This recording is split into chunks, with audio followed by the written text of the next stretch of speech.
اور ہمارے ہاں توہین رسالت کرنے والا بالخصوص بدبخت مسلمان پیسے دے کر نہیں جان چھڑا سکتا، بلکہ جان دے کر ہی جان چھڑاتا ہے۔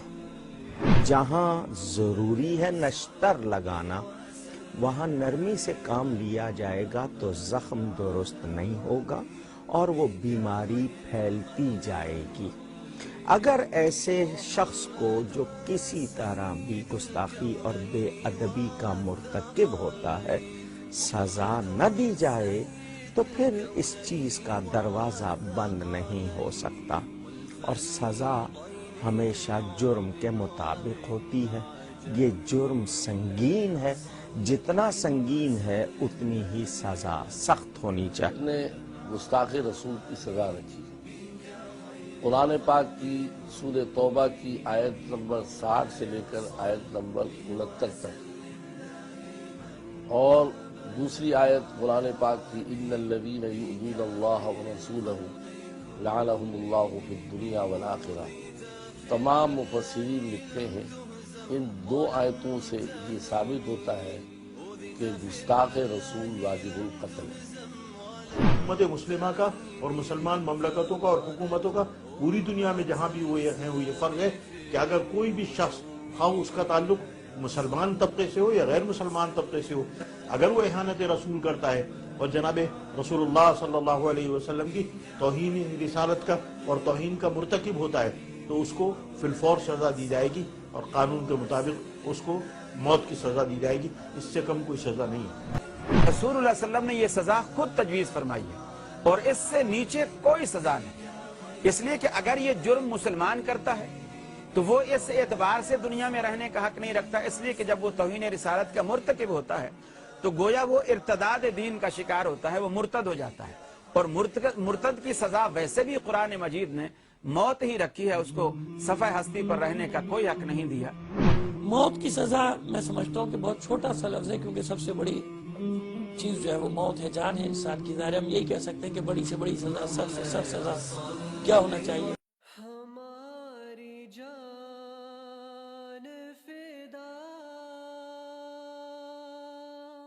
سید الورا۔ جہاں تک بزرگ ہستیوں کے ہتک اور گستاخی کا تعلق ہے، یہ مسئلے بار بار عالم اسلام میں آج کل اٹھ رہے ہیں۔ اس سلسلے میں جہاں تک میں نے نظر دوڑائی ہے قرآن کریم پر، اس جستجو کے لیے کہ کہیں کسی کی گستاخی کی کوئی سزا دکھائی دے، تو مجھے کہیں کوئی ایسی سزا دکھائی نہیں دی جو انسانی ہاتھوں سے دینی مقرر فرمائی گئی ہو۔ ہاں، اللہ اپنے ہاتھ میں سزا کا معاملہ رکھتا ہے۔ وہ اسلام جو ان لوگوں کو نئی نئی تعلیمیں دیتا ہے وہ کس پر اترا ہے؟ بتائیں تو صحیح۔ قُلْ هَاتُوا بُرْهَانَكُمْ إِن كُنتُمْ صَادِقِينَ، تم سچے ہو تو اپنی دلیل تو لاؤ، کس قرآن سے تم نے یہ نئی نئی تعلیمیں حاصل کی ہیں؟ حضرت محمد مصطفیٰ صلی اللہ علیہ وآلہ وسلم کی اب کے سے متعلق گستاخی کا قرآن میں ذکر موجود ہے، اور ایسی بڑی گستاخی، ایسی کھلی کھلی بے حیائی کے ساتھ گستاخی کی گئی کہ قرآن نے اس کو درج فرمایا، فرماتا ہے کہ یقولون لئن رجعنا الى المدینۃ لیخرجن الاعز منها الاذل وللہ العزۃ ولرسولہ والمؤمنین ولکن المنافقین لا یعلمون۔ سورہ المنافقون آیت 9۔ ان بدبختوں میں سے کچھ لوگوں نے یہ کہا لئن رجعنا الى المدینۃ لیخرجن الاعز منها الاذل، کہ ہم جب مدینہ واپس لوٹیں گے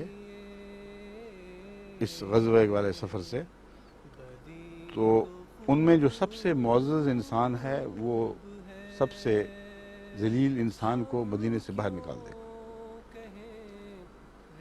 یہ واقعہ عبداللہ بن ابی بن سلول کا واقعہ ہے۔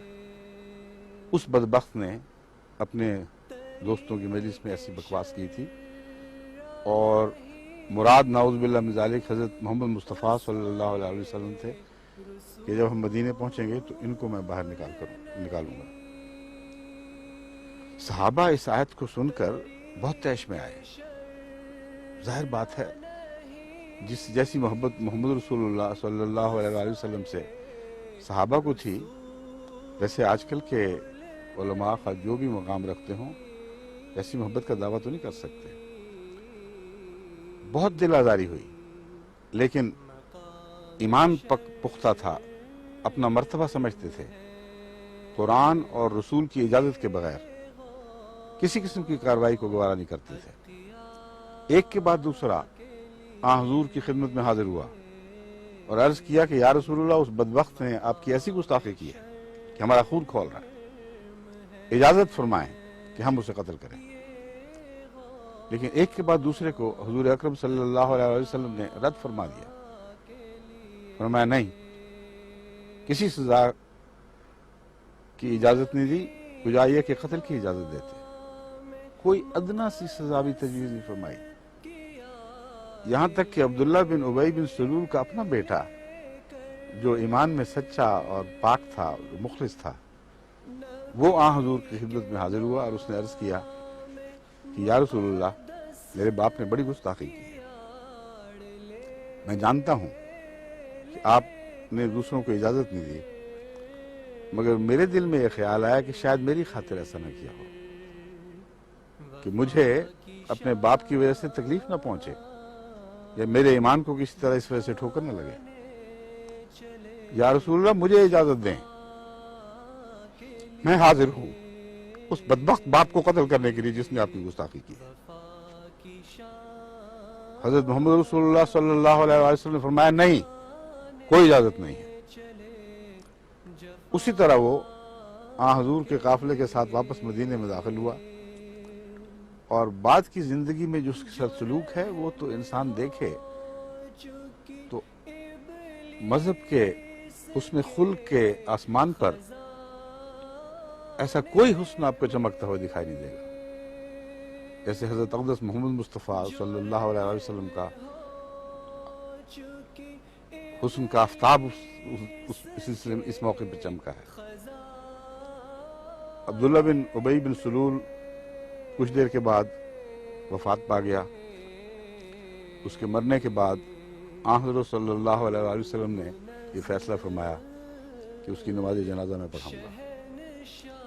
حضور نماز جنازہ پڑھانے کے لیے روانہ ہوئے۔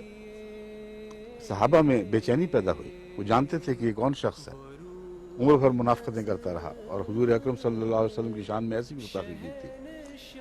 حضرت عمر ایک طرح سے راستہ روک کے کھڑے ہو گیا اور عرض کیا کہ یا رسول اللہ، آپ کو علم ہے کہ خدا نے ان لوگوں کے متعلق کیا فرمایا ہے؟ آپ نے فرمایا ہاں مجھے علم ہے، لیکن فیصلہ قائم۔ انہوں نے عرض کیا یا رسول اللہ، اللہ تو یہ بھی فرماتا ہے کہ اگر تو ان کے لیے 70 بار بھی بخشش طلب کرے گا تو پھر بھی خدا تعالیٰ ان کو نہیں بخشے گا۔ حضرت صلی اللہ علیہ وسلم نے فرمایا عمر، وہ راستہ چھوڑ دو، وہ مالک ہے اللہ، وہ اگر 70 دفعہ میرے بخشش طلب کرنے پر بخشش نہیں فرمائے گا تو میں 70 سے زیادہ بار اس کے لیے استغفار کروں گا۔ بس یہ ہے وہ اسلام جو میں جانتا ہوں، اور یہ ہے وہ مذہب کی تاریخ جو قرآن پیش کر رہا ہے۔ حضرت اقدس محمد مصطفیٰ صلی اللہ علیہ وسلم سے پہلے بھی یہی دستور تھا، لیکن آپ کے زمانے میں آ کر یہ دستور نئی شان سے چمکا ہے۔ اس شان سے پہلے کبھی ایسے حسن خلق کا مظاہرہ نہیں ہوا جیسے کہ حضرت محمد رسول اللہ کے زمانے میں خود آپ کی ذات میں اس حسن خلق کا مظاہرہ ہوا ہے۔ مگر پہلے نبیوں کی تاریخ بھی قرآن پیش فرماتا ہے، بڑی بڑی گستاخیاں کی گئیں، بڑی بڑی دلزار باتیں کہی گئیں، مگر کبھی کسی خدا کے نبی نے، خدا کے رسول نے اپنی گستاخی کے نتیجے میں کسی قوم کو، کسی فرد واحد کو کوئی سزا نہیں دی۔ حضرت موسیٰ کی قوم کے حالات پڑھ لیں، اس سے پہلے نبیوں کے حالات پڑھ لیں، جیسے جیسے حضرت نوح کی تذلیل کی گئی، حضرت ابراہیم علیہ السلام کی تذلیل کی گئی، موسیٰ کی، عیسیٰ کی، ساری قرآن کی تاریخ ان باتوں سے بھری پڑی ہے، لیکن کہیں ایک واقعہ ساری قرآنی تاریخ میں آپ کو دکھائی نہیں دے گا، ایک واقعہ نہیں کہ کسی نبی نے اپنی گستاخی کی کوئی سزا مقرر کی ہو یا اللہ کی گستاخی کی کوئی دنیاوی سزا مقرر کی ہو، یہ معاملہ سب اللہ پر چھوڑ دیا ہے۔ پھر انہوں نے یہ کہاں سے لیا، یہ سوال اٹھایا گیا ہے کہ آخر انہوں نے کہاں سے لیا ہے، اس یہ تعلیم حاصل کہاں سے کی۔ سوچتے سوچتے مجھے سمجھ آئی کہ یہ بات بھی انہوں نے نبیوں کی تاریخ سے حاصل کی ہے، کیونکہ گستاخان رسول کی تو کوئی سزا نہیں تھی، لیکن عشاقان رسول کو ضرور قتل کیا جاتا تھا، اور یہ سزا تمام تاریخ انبیاء پر پھیلی پڑی ہے۔ خود حضرت اقدس محمد مصطفیٰ صلی اللہ علیہ وسلم کی محبت کے جرم میں دیکھو صحابہ پر کیسے کیسے ظلم کیے گئے۔ لا الہ الا اللہ تک تو برداشت کر سکتے تھے، مگر محمد رسول اللہ کے نام سے ان کو ایسا طیش آتا تھا، ایسے غضبناک ہو جاتے تھے کہ کسی قیمت برداشت نہیں کر سکتے تھے۔ بلال کو جس طرح گلیوں میں گھسیٹا گیا وہ یہی قصور تھا، لا الہ الا اللہ اور محمد رسول اللہ۔ تو عشاق رسول کی عزت اور جان اور اموال محفوظ نہیں تھے، مگر خدا کے پاک لوگوں کے ہاتھوں نہیں، بلکہ خدا اور اس کے رسول اور ان کے مقدس ساتھیوں کے خلاف ان کے دشمن یہ ہتھیار استعمال کیا کرتے تھے۔ چنانچہ مجھے یاد ہے تاریخ اسلام میں ایک بڑا عجیب واقعہ اس سے درج ہے کہ ایک صحابہ کے گروہ کو جب دشمن نے گھیر لیا اور بعض کو لڑتے لڑتے وہیں اکثر کو شہید کر دیا گیا، بعض کو قید کیا گیا۔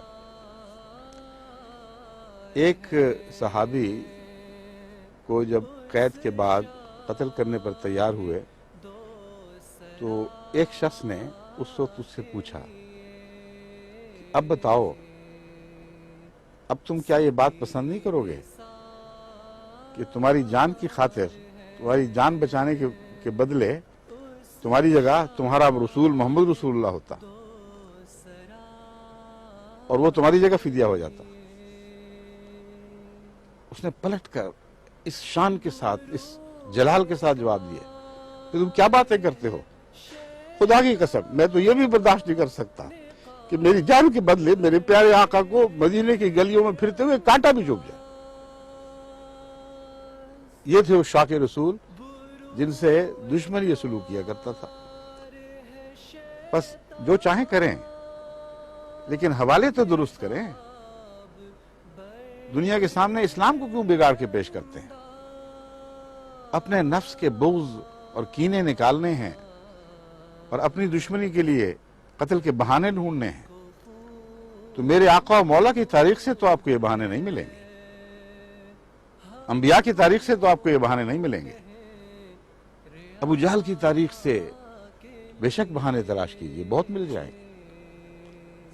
نمرود کی تاریخ سے آپ کو بہت بہانے مل جائیں گے، فرعون کی تاریخ سے آپ کو بہت بہانے مل جائیں گے، مگر نہ محمد صلی اللہ علیہ وآلہ وسلم کی تاریخ سے ملیں گے، نہ موسیٰ کی تاریخ سے، نہ ابراہیم کی تاریخ سے۔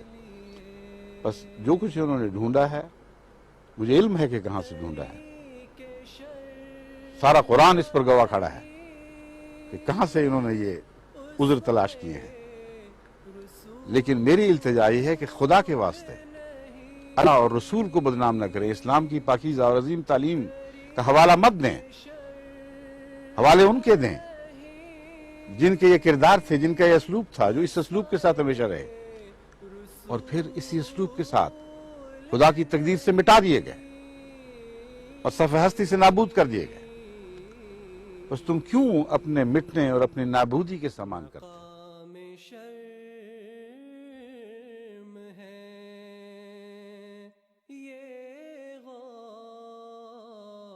اتقیاء کے